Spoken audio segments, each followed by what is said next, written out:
কৃষ্ণনগরে 12 নম্বর জাতীয় সড়কে ভয়াবহ পথ দুর্ঘটনায় মৃত্যু হলো এক পিকআপ ভ্যান চালকের।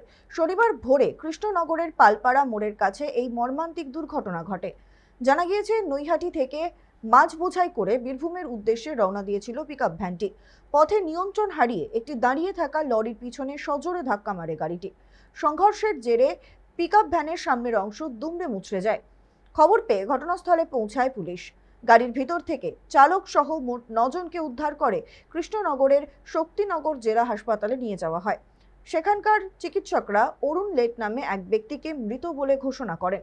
তিনি বীরভূমের বাসিন্দা বলে জানা গিয়েছে। পুলিশের প্রাথমিক অনুমান, ঘুমিয়ে পড়ার কারণেই এই দুর্ঘটনা। বর্তমানে আহত 7 জন হাসপাতালে চিকিৎসাধীন। ঘটনার তদন্ত শুরু করেছে পুলিশ।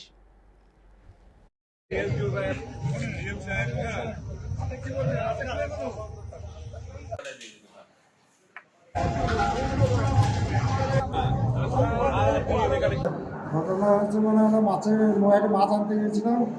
মাছ আনার সময় এই রাস্তাতে একটা গাড়ি লেগেছিল, গ্যাসের গাড়ি ছিল, দিকে আমাদের গাড়িটা থেকে ধাক্কা মারে।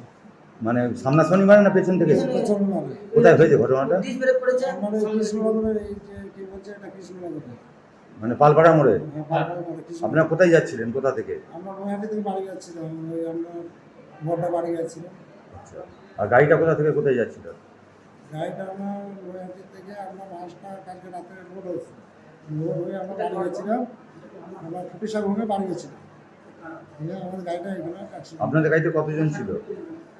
9 জন, 10 জন। 10 জন। কেউ মারা গেছে? একজন মারা গেছে।